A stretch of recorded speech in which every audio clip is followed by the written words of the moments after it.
Good evening. How's everybody doing? Great to be learning with you on a Wednesday, Yom Revi'i. Let's light up the darkness. Who's in the house? Yehud in South Carolina, Melissa in Great Neck, Paul in the Great Northwest, Sharon in New Jersey, Chandra in the Bronx, John in Maine, Yosef in Sierra Nevada, Nancy, North Carolina, Bill in Missouri, Bell in Texas, Lorraine in Texas, Guy in Ohio, Frank in San Pedro, Alan in New York City. How's everybody doing? Beautiful daf today. Not an easy one, some complicated stuff. Our daf is page 87 here in Tractate Sanhedrin, 24th volume of the Talmud. We are making our way through chapter 10. We just read the Mishna yesterday, Mishna number 4, about the law of the rebellious elder, who's basically one of the sages, and who doesn't just disagree with the other sages, they disagree with each other all the time, but knowing that the majority have, voted on some question of law, and that therefore, because they're the sages, the elders of the generation, and they have voted, so then that is the law, right? It's part of the Torah that God gave us that new questions would come up over time, and it says in the Torah, so you will, consult with your sages in that generation, and they shall decide, which means that they're going to take a vote. And then that's the law on that particular issue. And then if one of the sages disagrees and starts telling the people, follow my view of the law, not the rest of them, in other words, sin, transgress, do what I'm saying, even though it's contrary to the law that has been established by the sages, you can see why this would be bad for the system. But beyond that, the Torah says that in that kind of a case, it's a death penalty offense. Right? I don't know if this has ever been imposed in the real world, but it's in the Torah that that kind of situation would be a death penalty offense, and we are looking at the particulars of when such a thing would apply. And as always, the sages are going to be incredibly reluctant to find requirements. In other words, raise the bar so high that it's almost impossible for a beis din, a rabbinic court, to actually impose the death penalty in such a case. And we'll see today all the different ways in which they limit that kind of situation. So we pick this up at the bottom of page 86b with the Gemara discussing Mishnah number 4 here in chapter 10. The sages taught, and let me just say where the law ends up on this sort of basic question. A rebellious elder, this is according to Shulchan Aruch, actually according to Rambam, a religious elder is liable to be executed only if he is a Torah scholar who is qualified to issue halachic rulings. So it's not just, some community respected person, right? An elder in the sense that he's just older and respected, even one who's looked up to as being wise, even one who is a rabbi. It has to be the highest level rabbi, somebody who is ordained and considered competent to issue halachic rulings of law. When he becomes a rebel against the will of the sages, he would qualify for this kind of death penalty offense. Other people, just because they're not following or even telling others not to follow the rulings of the sages, wouldn't qualify under this law. It really is only about the sages themselves. So, the Gemara. The sages taught with regard to that which is stated. This is Deuteronomy 17:8. If there shall be a matter too hard for you in judgment, between blood and blood, between plea, and between mark and mark, even matters of controversy within your gates, then you shall arise and ascend to the place that the Lord your God shall choose. This is saying is that we're going to have a hierarchy of courts, and when judges, rabbis, kind of in more local, regional areas, just can't figure out what the answer is, okay, so then they're going to go and ask rabbis of a higher authority, higher level. As we learned yesterday in the Mishna, even once you get to Jerusalem, there's a hierarchy. Even on the Temple Mount, there's a hierarchy. You know, there's a kind of lesser rabbinic court that meets at the entrance to the Temple Mount. There's a kind of mid-level. These are all the highest courts, but among the highest courts, right, there's just kind of at this level at the entrance to the Temple Mount, a little higher at the entrance to the temple courtyard, and then the highest court of the land is the Sanhedrin, the great Sanhedrin of 71 judges, 71 ordained rabbis, all sages who can issue halakhic rulings, that would meet in the chamber of hewn stone in the temple complex when the temple was standing, right? So we're first establishing, where do we have this hierarchy from? And it's there, right? The Torah says that for questions that are too difficult for judges, out in the country, we're going to have experts that they can go to, that the rabbis, so to speak. So what does this mean if there shall be a matter that's too hard for you in judgment, between blood and blood, between plea and plea? What do these phrases within that verse mean? So if there shall be a matter too hard, yipaleh, too hard for you, it is with regard to the most distinguished, mufla, right? And these are very similar words in terms of their spelling. It is with regard to the most distinguished member of the court, an ordained expert judge, that the verse is speaking. For you, mimecha, this is a reference to an advisor who is consulted with regard to significant matters. For example, intercalation of the year. Right now, the Jewish calendar is kind of like set for centuries. That, as we've learned many times in the ancient world, a new month would only begin when the Sanhedrin in Jerusalem would hear testimony from witnesses that they had seen the new moon. And so you didn't know exactly when a month was going to begin. It could change by a day or two, depending on when that testimony was heard. And then the word went out from Jerusalem that a new month had begun. So that's called, intercalating the month, or intercalating the month, meaning adding a day to a month, or not adding a day to a month. It would take certain kinds of expertise, hearing the testimony of the witnesses, and then intercalating the year was when they would decide to add a second month of Adar or not. So they had rabbis specialized in issues of the calendar. And likewise it says, from you, mimech, he emerged, who devised evil against the Lord, an advisor of wickedness. That's from Nahum 1:11. Matter, devar, right? It's also the same word. The word devar can mean a thing, or a matter can also mean a word, right? So a matter, this is a law transmitted to Moses from Sinai. Right? Meaning that when Moses received the Torah at Mount Sinai, wrote it down, and that's the written Torah, at the same time, he received some core oral teachings that were the sort of core of the oral law. And along with those few teachings, like this one, a halacha Moshe Misinai, one of these oral laws given to Moses at Mount Sinai, like what is tefillin, for example, but also the idea that there would be a system of the oral law and a system of elders, rabbis in every generation who could answer new questions that would come up as the world keeps changing. But some of those laws came at Mount Sinai, right? So we know that our tradition has taught us an unbroken chain that there were oral teachings that are the same weight as the written law that were given at Mount Sinai, which were the beginning of the oral tradition.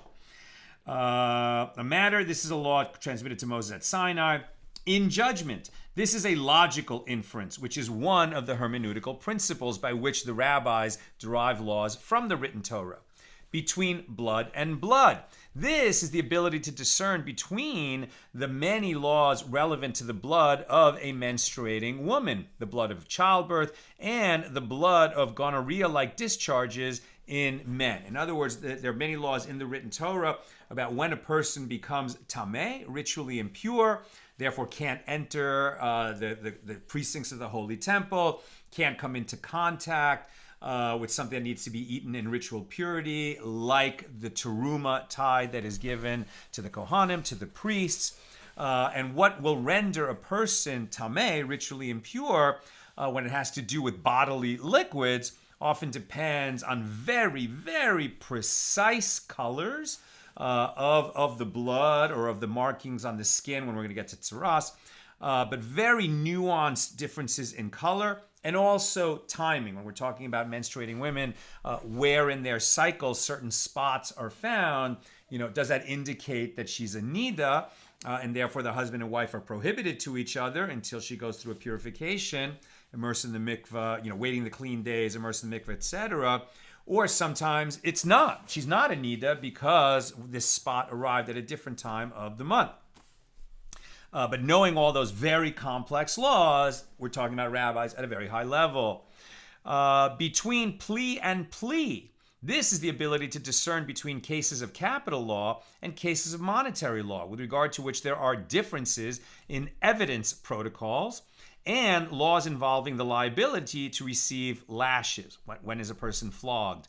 Between mark and mark, this is the ability to discern between the disparate laws relevant to tzaras. Right, when somebody is a mitzora, when they have certain markings on their skin, white spots, etc., is that actually tzaras, which is a physical manifestation of a spiritual malady that existed in temple times, and when a person had it, it would have to be a priest who comes and declares, yes, you have tzaras, or no, you don't, and then if he does, he's going to have to go through a purification process. Again, very nuanced, not something that the ordinary person would have a dream of being able to tell whether something is tzaras or not. It takes tremendous expertise. And also the tzaras of houses and garments, right? So there could be these stains, certain kinds of stains that would appear on the walls of a house or on a garment. Maybe it's just dirty, maybe it's just mold, or maybe it is this spiritual malady. Again, takes expertise. Matters of divrei. These are the dedications to God or to a priest, right, when somebody's consecrating money or donations, and the valuations of one's value to the temple. When a person says the Torah provides for a person donating a specific amount to the temple equivalent to his own value. What does that mean? What does the Torah mean when we talk about the value of a person as a number that's just used for making donations, free will offerings to the temple? Again, complicated. And the consecrations, all of which are matters of speech, dibur. Controversy. This is the giving of the bitter waters to a sota, the suspected adulteress, which results from a dispute between husband and wife, and the heifer whose neck is broken, which results from an unresolved murder, and the ritual that we would call the elders of the nearest city to where the murdered corpse was found, and the ritual which they would undertake with the assistance of sages that have to come from Jerusalem for that ritual, called the ritual of the heifer whose neck is broken. And finally, the purification, there's a few more matters, again, for expert judges, the purification of a mitzora, who is understood to have been afflicted with evil speech. Within your gates, this is referring to gleanings, forgotten sheaves, and produce in the corner of the field, known as peah, all of which are given to the poor who eat at the gates of the city. The verse continued, then you shall arise. This means from the court where this expert sits as a judge, and ascend, and this teaches at the temple, and ascend, meaning he's going to go to Jerusalem, and within Jerusalem he's going to go to the Temple Mount. And so this is known as ascending. And this is why I said in the title of today's show, shall we make Aliyah? When a person moves to Israel, the phrase for that is called making Aliyah. But the word Aliyah means ascending. It means rising. Right? Also, when somebody is called to the Torah for an Aliyah, right? It means that he's going to recite a blessing, and then the Torah is going to be read in his name in synagogue. What does that have to do with going up? Spiritually going up, right? Your level ascends when you're called in front of the room and you make a blessing and the Torah is read in your name, and also accrues to the merit of you and your family, right? And you can say blessings on your family while you're there because you're at a spiritually higher place. Israel is obviously not by physical altitude the highest place in the world, right? Mount Everest is much higher, but spiritually speaking, it is understood by our sages to be the highest place in the world, because that's where the axis mundi was, the place of the Akedas Yitzhak, the binding of Isaac, and that's the same place as where the Holy Temple stood, and that is the Temple Mount. And to this day, the western wall of that's the western wall. It's sometimes called the Wailing Wall, or the Kotel, the wall, where Jews go to pray, and that is considered spiritually the highest place on earth. So, then you shall arise from the court, he sits as a judge, and ascend. This teaches that the temple is higher than the rest of the land of Israel, and the land of Israel is higher than all the other lands. Therefore, the language of ascent is employed with regard to travel to the land of Israel. And the verse continues, to the place that the Lord your God shall choose. This teaches that the location that God chose for the Sanhedrin to convene causes their rulings to be authoritative.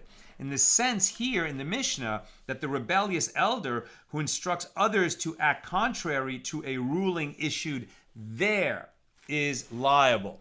In other words, if a rebellious elder contradicts a ruling that some other sage made while he was out in the countryside away from Jerusalem, it wouldn't trigger liability for the death penalty in the case of a rebellious elder.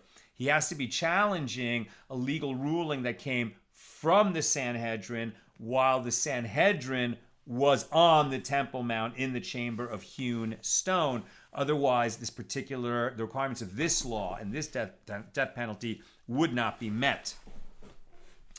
The Gemara asks, granted, the fact that the temple is higher than the rest of the land of Israel, of Eretz Yisrael, is derived from this verse, as it is written, and ascend.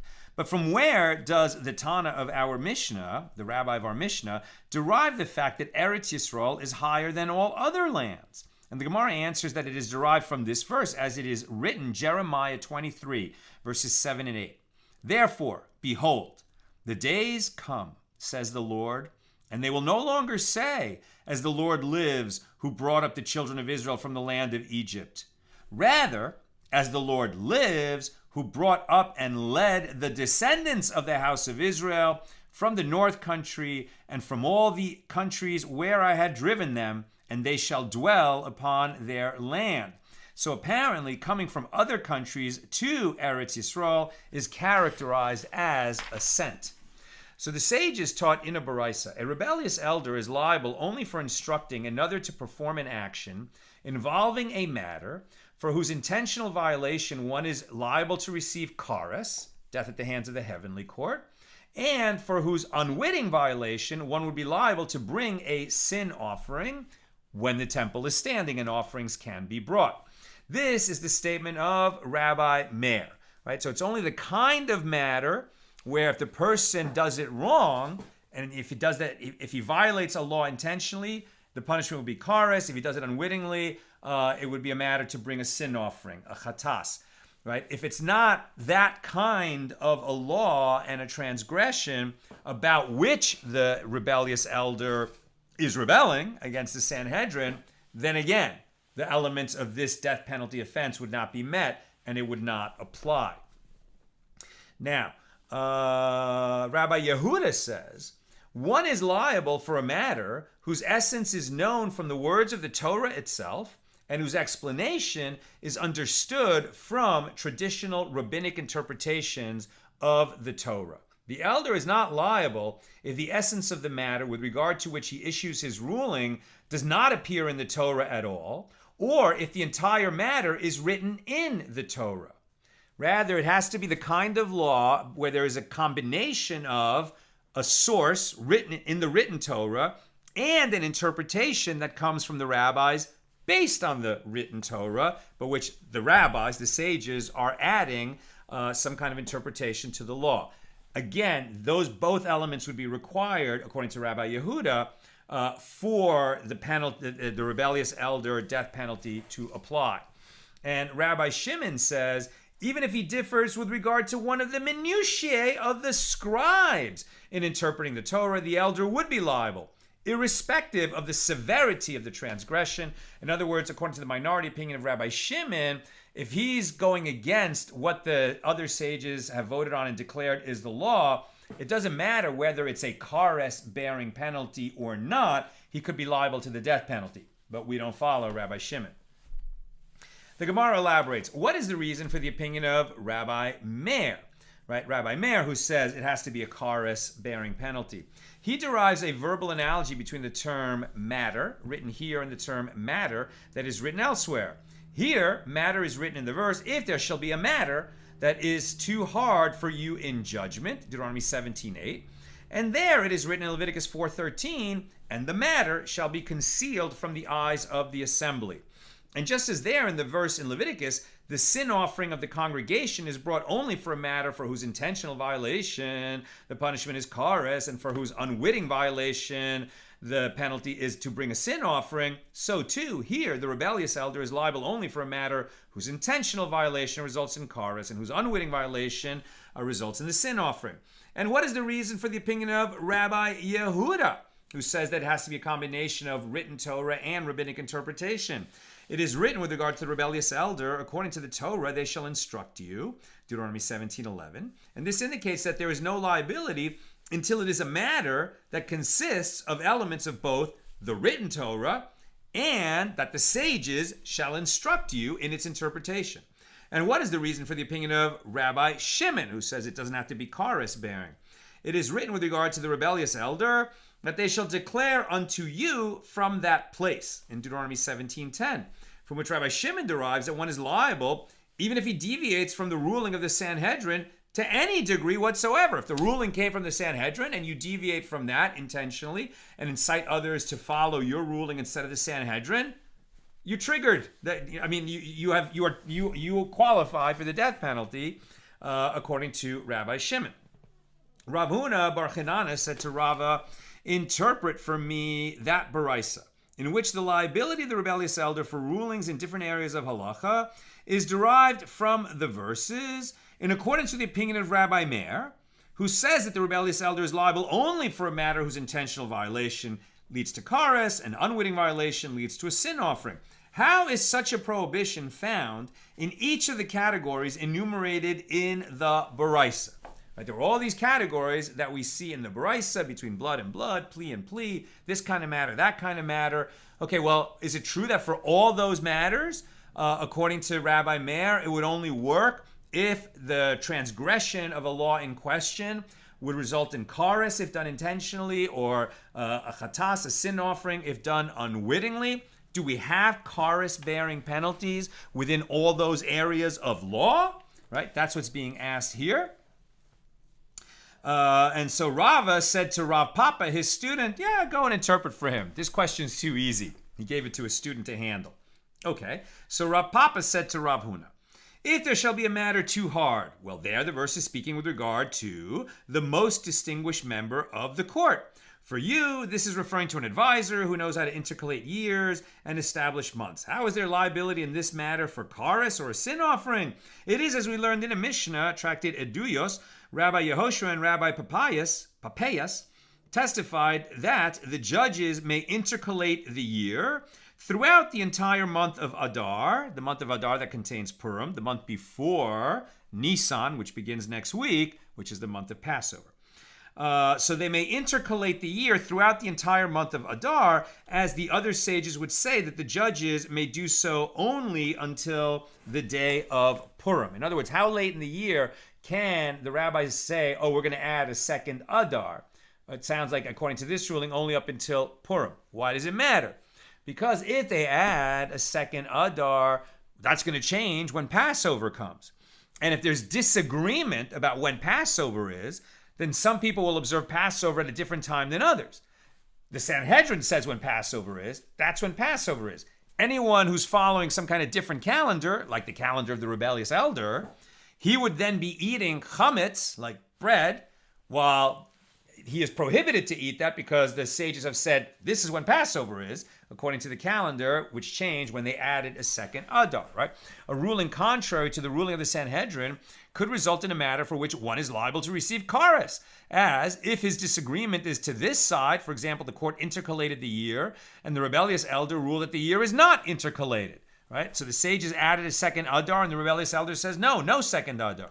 So then his ruling would permit consumption of chametz, of leavened bread, on what is actually Passover according to the calendar established by the Sanhedrin. And if his disagreement with the rest of the sages is on that side, for example, the court did not intercalate the year, and the rebellious elder ruled that the year is intercalated, then again, his ruling would permit consumption of leavened bread during Passover according to the calendar established by the Sanhedrin. And one who intentionally eats leavened bread on Passover receives kares, and one who does so unwittingly would bring a sin offering. So he would cause the people who are following him wouldn't realize that they're not keeping Passover at the right time, but he's the one causing that. That's why it is a kares bearing penalty. The next type of issue, a matter, devar. This is a law transmitted to Moses from Sinai, from Mount Sinai. This is a matter involving kares in the case of the laws of 11 days, which is the minimal number of days between one menstrual period and another. When? If a woman experiences a flow of blood on 3 consecutive days during these 11 days when she should be between periods, minimum 11 days, so then she would assume the status of a greater zava, not a niddah, but someone who had experienced an irregular flow that is not menstrual blood. We would assume it's not menstrual blood, with regard to whom there are unique laws. For example, the passage of 7 clean days before purification by Torah law. When the woman experiences a discharge of blood for 1 or 2 days, she is considered a lesser zava. And if she observes the 3rd day clean from the discharge of blood, she may immerse immediately and she is ritually pure. As it was stated there is an Amoraic dispute, the Amoraim are the sages of the Gemara, with regard to a woman who experiences a discharge of blood on the 10th of those 11 days. Rabbi Yochanan says the status of the 10th day is like that of the 9th day, and Rabbi Shimon ben Lakish says the status of the 10th day is like that of the 11th day. And the Gemara elaborates. Rabbi Yochanan says the status of the 10th day is like that of the 9th day. We're going to get a little bit into the weeds here on the law of counting days for a woman that sees a discharge. Just keep in mind where we're headed is if this rebellious elder disagreed with the Sanhedrin, how would that cause a transgression that would bear kares for an intentional violation? And that would therefore show that, again, all the matters that were in that verse about which a rebellious elder could be rebelling would meet the requirement of Rabbi Meir that in order to trigger the death penalty for a rebellious elder, it has to be a transgression that involves the kares penalty, or a chatas, a sin offering if done unwittingly. So Rabbi Yochanan says the status of the 10th day is like that of the 9th day. Just as a discharge on the 9th day requires the woman to examine herself the following day and requires the observance of a day clean from discharges, so too does a discharge on the 10th day require observance of a day clean from discharges on the 11th day before immersing in a ritual bath, the mikveh. So according to Rabbi Yochanan, a woman who experiences a discharge on the 10th day assumes the status of a woman who observes a clean day for 1 or 2 days after she experiences a discharge. You don't have to know exactly what that means for now. That's not the body of law we're studying. The point is that Reish Lakish disagrees with Rabbi Yochanan. The status of the 10th day is like that of the 11th day. Just as a discharge on the 11th day does not require observance of a day clean from discharge before immersing in a ritual bath, so too does a discharge on the 10th day not require observance of a day clean from discharges on the 11th day. So even if she were to experience a discharge of blood on the days that follow the 11th and 12th days, she would not assume the status of a greater zava, as in that case the blood that she saw on the 12th day would be the blood of menstruation and not the discharge of a zava. So according to Reish Lakish, she does not assume that status. Therefore, if the Sanhedrin issued a ruling in accordance with Rabbi Yochanan's opinion, one who engages in intercourse with that woman before her purification would be liable to receive kares, like any husband who has relations with his wife while she is a niddah. If the rebellious elder issued a ruling in accordance with the opinion of Reish Lakish, then one who intentionally engaged in intercourse with the woman is liable to receive kares. If he did so unwittingly, he is liable to bring a sin offering. So, that's a situation where a rebellious elder could cause a kares-bearing penalty by taking a position opposite the Sanhedrin with regard to matters of menstrual blood. Now, next subject. In judgment, this is a logical inference, which is one of the hermeneutical principles. Now we're on page 87b. For example, the law of the prohibition against engaging in intercourse with one's daughter born from the victim of his rape. Obviously, it is prohibited to commit incest, and that doesn't change if you commit incest with a child that was conceived by a woman that the man raped. Okay, like this whole thing is very sordid, but the question is, where could they be a split ruling? So as Rava says, Rav Yitzchak bar Abudimi said to me, this prohibition is derived by means of a verbal analogy between the word henna in the verse, the nakedness of your son's daughter or of your daughter's daughter, even their nakedness you shall not uncover, for theirs, henna, is your own nakedness in Leviticus 18:10. And the word henna is also used in a different verse. You shall not uncover the nakedness of a woman and her daughter. You shall not take her son's daughter or her daughter's daughter to uncover her nakedness. They, henna, are near kinswomen. It is lewdness in Leviticus 18:17. So this verbal analogy indicates that just as intercourse with one's granddaughter and with one's wife's daughter or granddaughter is forbidden, so too intercourse with one's own daughter is prohibited, which is not spelled out in the Torah. Furthermore, it is prohibited, but it wasn't explicitly mentioned in the written Torah, and this is how they derive it. Furthermore, it is derived from a verbal analogy between the word lewdness in 18:17 and the word lewdness in the verse, and if a man take with his wife also her mother, it is lewdness, they shall be burned with fire, both he and they, so that there be no lewdness among you. Leviticus 20:14. And it is derived from this that one who engages in sexual intercourse with his own daughter or granddaughter is liable to be executed by burning. Okay, burning is a court-imposed death penalty. Kares is a death penalty imposed by the heavenly court, not by the earthly court. So where are we going to find a kares-bearing penalty? I guess what they're saying is minimum kares-bearing, because they're not saying kares here. They're saying this proves that it does qualify according to Rabbi Meir. So it must be that Rabbi Meir really meant that it's a matter that qualifies for kares or worse, right? Heavenly court, death at the hands of the heavenly court, or death at the hands of the earthly court. Because we're moving on to the next topic, between blood and blood. This is the ability to discern between the disparate laws relevant to the blood of menstruation, the blood of childbirth, and the blood of gonorrhea like discharge, zava. In each of these cases, there is a dispute between the sages with regard to a matter for whose intentional violation one is liable to receive kares. In the case of the blood of menstruation, it is with regard to the issue that this is the subject of the dispute between Akavia ben Mechalalel and the rabbis, as we learned in the Mishna, tractate Niddah, page 19a, with regard to blood that is green, that is discharged by a woman. Akavia ben Mechalalel deems it blood of menstruation and impure, and the rabbis deem it pure. It doesn't mean that it's green like, peas. It has, like a less reddish tint than other kinds of blood, and it slants toward the green. According to Akavia ben Mechalalel, one who engages in intercourse with a woman who discharged green blood is liable to receive kares, while according to the rabbis, he is exempt. Therefore, if a rebellious elder issued a ruling contrary to the Sanhedrin, it would be regarding a matter where kares applies. In the case of the blood of childbirth, the dispute concerning such a prohibition with regard to the issue that is the subject of a dispute between Rav and Levi, it would qualify for kares. This is as it was stated that Rav says blood that a woman discharges after childbirth is all from one source. The Torah deemed ritually impure the blood discharged for 1 week after the birth of a male and 2 weeks after the birth of a female.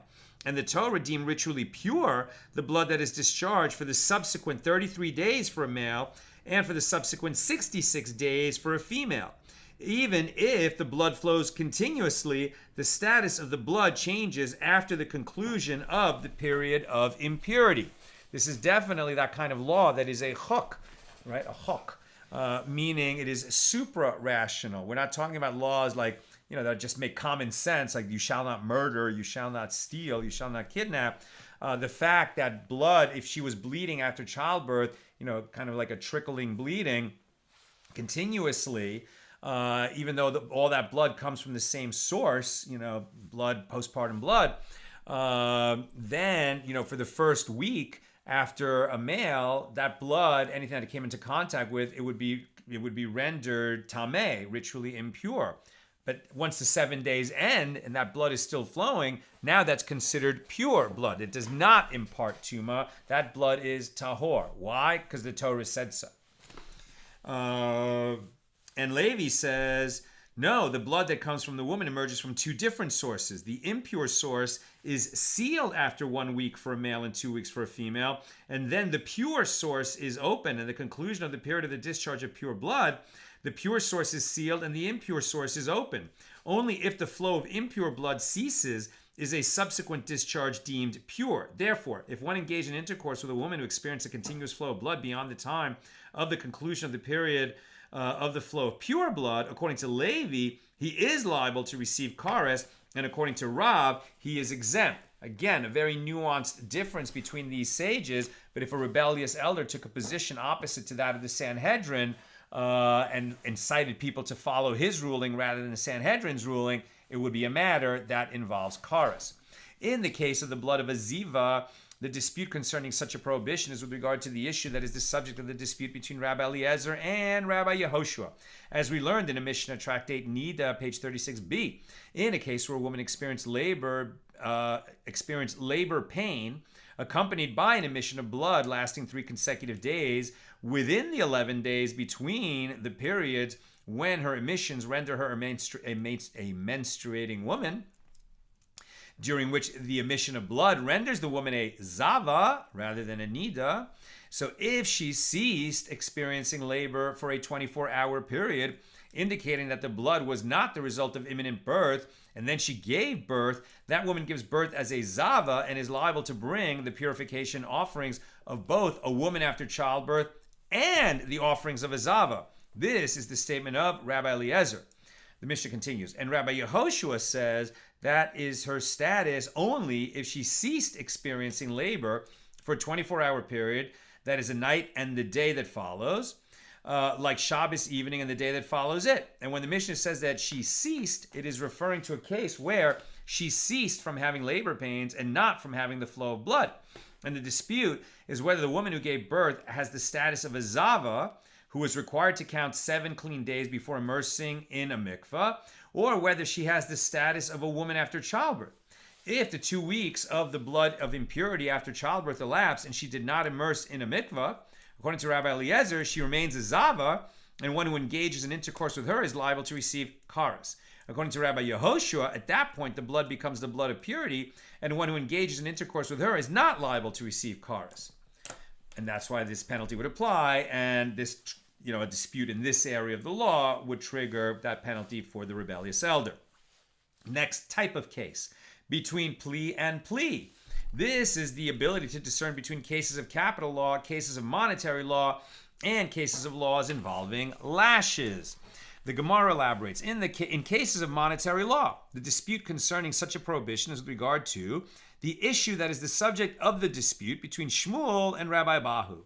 As Shmuel says, with regard to 2 judges who sat in judgment and issued a ruling in cases of monetary law, their ruling is a valid ruling, but they are characterized as an impudent court.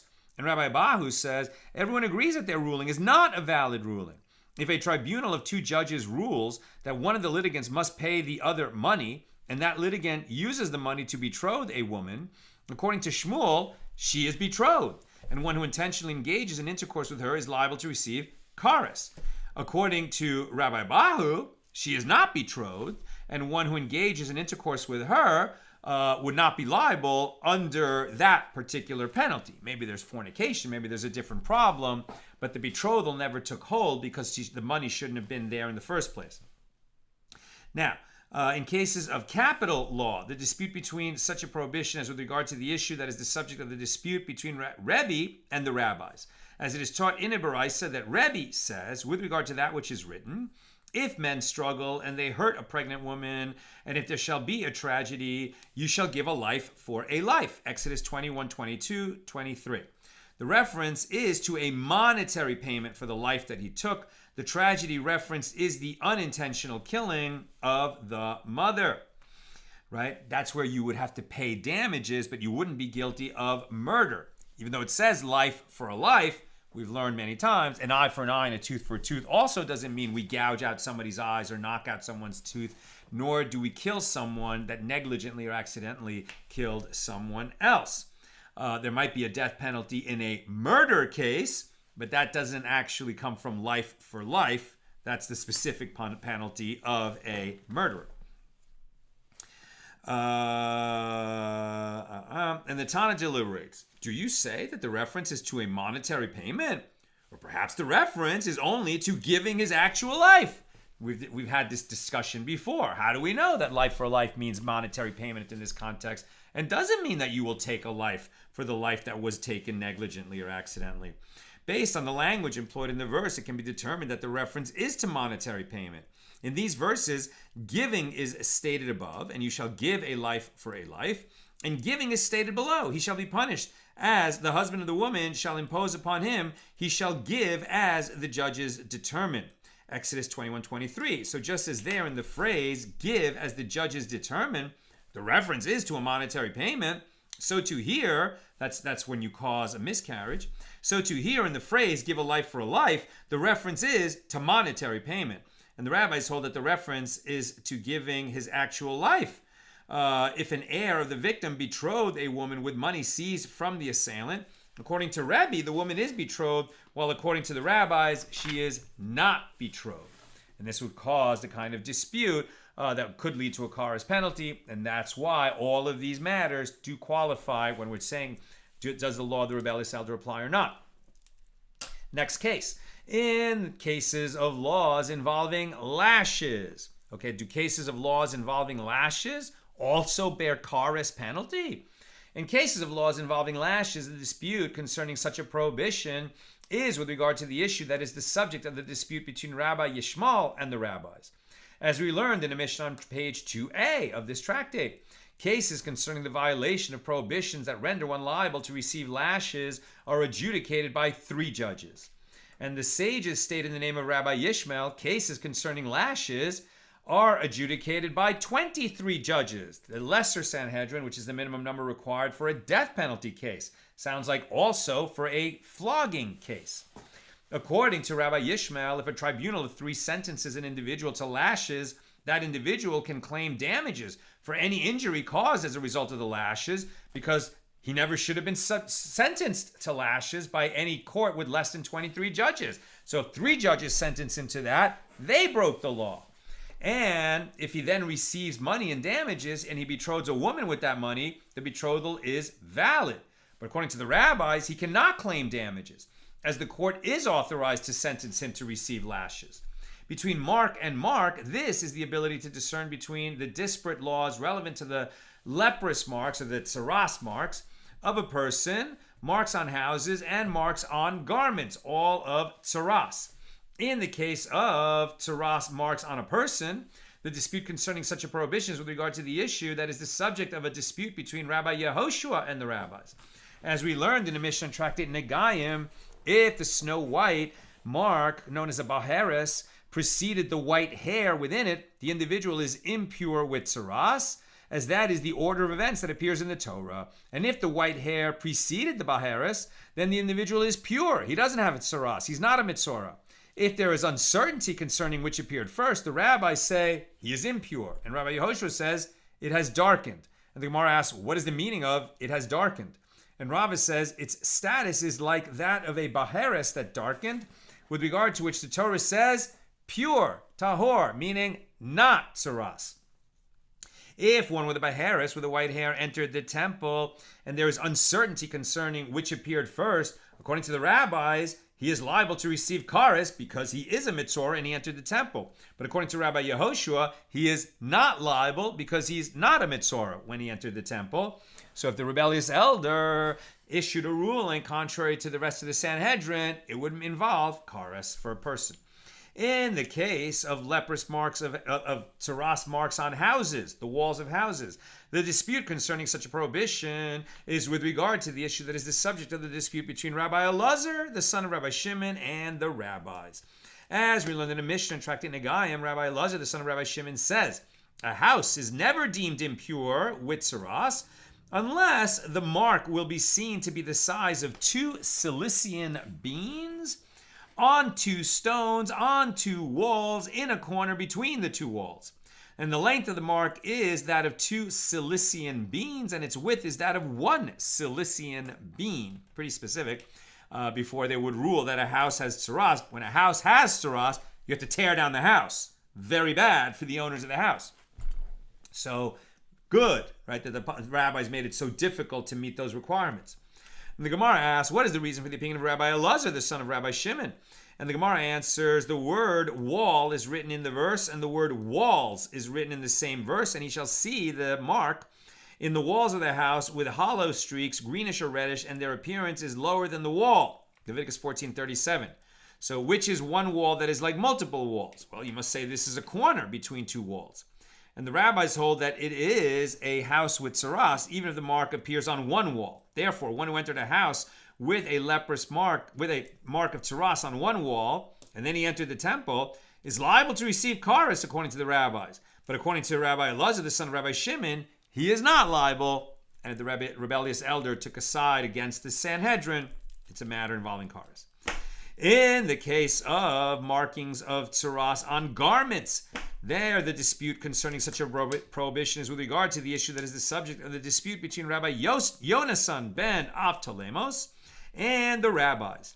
As it is taught in Baraisa, that Rabbi Yonasan ben Avtolemos says, from where is it derived? And now we're on page 88a at the top, with regard to a case where there is a spread of tsaras in garments that culminates with the garments being completely covered with markings of tsaras, that the garment is pure, just as it is with regard to the tsaras of a person, right? If you have a little mark of tsaras, you could be deemed a mitzorah. But if the tsaras covers your entire body, then you don't have tsaras. How do we know that that applies to garments as well? I'm almost done. Questions or comments, please get them in now. So, karachas and gabachas are stated with regard to the tsaras of a person in Leviticus 13:42, in the sense of baldness on the back of one's head and forehead, and karachas and gabachas are stated with regard to the tsaras of garments in the sense of the newer and older sections of the garment. So just as there, with regard to the tsaras of a person, if the tsaras spreads to his entire body, he is considered pure, not a mitzorah. And so too here, with regard to the tsaras of garments, if the tsaras spread to the entire garment, the garment is pure, right? Otherwise, if the garment has tsaras, you have to burn the garment. The rabbis disagree and hold that even if the tsaras spreads, the garment remains impure. Therefore, if one touches the garment throughout which the tsaras spread, and then he enters the temple, so according to the rabbis, he is liable to receive kares, while according to Rabbi Yonasan ben Avtolemos, he is not liable. Matters, divrei. These are valuations and the dedications and the consecrations. And the Gemara explains, in the case of valuations, the dispute concerning such a prohibition is with regard to the issue that is the subject of the dispute between Rabbi Meir and the rabbis, as we learned in a Baraisa in the case of one who evaluates a child less than 1 month old, for whom the Torah does not specify a value. Rabbi Meir says he gives the monetary value of the child, as it is apparent that his intent is to give a donation, not a valuation. And the rabbis say he didn't say anything. If the money is not consecrated and one betrothed a woman with it, she is not betrothed. And one who engages in intercourse with her is liable to receive kares. In the case of dedications, the dispute concerning such a prohibition is with regard to the issue that is the subject of the dispute between Rabbi Yehuda ben Betera and the rabbis. As we learned in the Mishna tractate Arach in 28b, Rabbi Yehuda ben Betera says dedications dedicated without specification of their purpose are designated for temple maintenance. As it is stated, every dedicated item is most sacred unto the Lord. it is dedicated, what's it going to be used for? Temple maintenance. And the rabbis say dedications dedicated without specification of their purpose are actually designated for the Kohen, as it is stated with regard to one who consecrated a field and did not redeem it. As a field dedicated to the priest shall be its possession, Leviticus 27:21. If so, why must the verse state every dedicated item is most sacred unto the Lord? It is to teach that dedication takes effect on offerings of the most sacred order and offerings of lesser sanctity. According to the rabbis, the property is not consecrated, and if a woman is betrothed with that property, the betrothal takes effect, and one who engages in intercourse with her is liable to receive kares. But according to Rabbi Yehuda ben Betera, the property is consecrated, and therefore somebody who used that money to betroth a woman did not betroth her, and if she goes and sleeps with somebody else, that someone else would not be subject to kares. And finally, in the case of consecrations, the dispute concerning such a prohibition is with regard to the issue that is the subject of the dispute between Rabbi Eliezer ben Yaakov and the rabbis. As it is taught in a Baraisa, Rabbi Eliezer ben Yaakov says even a small fork that is consecrated property requires a court consisting of 10 people in order to redeem it. The rabbis say a court of 3 judges is sufficient. According to Rabbi Eliezer ben Yaakov, if it is redeemed before a court of 3, the property remains consecrated. According to the rabbis, the property is not consecrated. Therefore, if a woman is betrothed with that property, the betrothal takes effect. And then if one sleeps with her when she's betrothed, he would be subject to kares. But if the consecration did not take effect, according to the other view, then somebody who slept with that woman would not be subject to kares because he didn't sleep with a betrothed woman. And that concludes what we're going to learn today. Okay, let me take some questions on Sanhedrin 87. Says Yosef, the question I already have in mind, is the rebellious elder seen as a theological heretic or just a worrisome troublemaker that needs dealing with? Great question. What's interesting about it is it doesn't seem to matter what the motivation is. The real issue is that you can't have the Jewish nation split up. That's what it really boils down to, right? Because if you're going to have different rabbis issuing different rulings on fundamental matters, and, when it comes to basic Jewish laws, you're going to have, sages who disagree with their colleagues and say, well, you know what? I'm just going to keep teaching it this way. And then you're going to have, the nation's not going to know what laws to follow. And it's not just a question of, right, how are we going to define murder and what are we going to do when the murder is brought before a court? But here we're talking about all kinds of matters that people need to know, how to be a Jew, how to follow the laws of a Jew. And we have to have some kind of system, which God set up and gave to Moses, and Moses put in the Torah, both oral and written, and passed down to us. So, why is he doing it?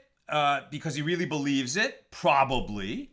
I don't think that, the rebellious sage, he really is a sage, is going to do it just to be a troublemaker. The problem is that from his ideological position, he could cause great trouble to the nation, and that's why the penalty applies. Again, was this ever actually done? Probably not.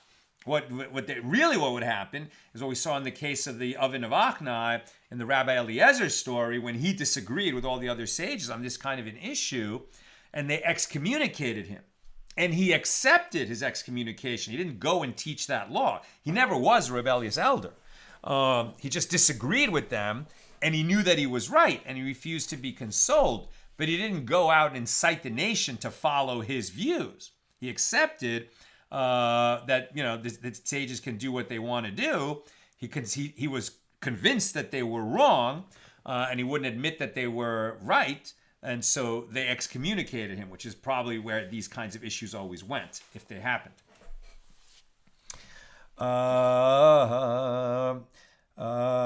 Sharon says, if someone is tameh, ritually impure at Passover, and cannot observe to bring the Paschal offering in the temple, then he can do so at Pesach Sheni. Right? Pesach Sheni came about in the Torah, in the written Torah, because there were people who were not able to bring the Pesach, right? Couldn't observe when the temple was standing or when the Mishkan was standing in the desert, the tabernacle.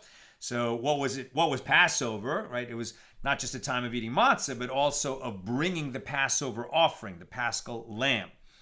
Once the temple was destroyed, we no longer bring offerings, so we can't bring the Pesach. But if a person was tameh, because, for example, he had participated in a funeral, well, you can't be tameh and eat of the Pesach. And that's why God gave us a second chance 1 month later, Pesach Sheni. So now here's Sharon's question. Does that person who was tameh during Passover, and so he's going to bring the Pesach a month later, in second Pesach, Pesach Sheni, does that person also not eat chametz during Passover, or do they put that off also until Pesach Sheni? Great question.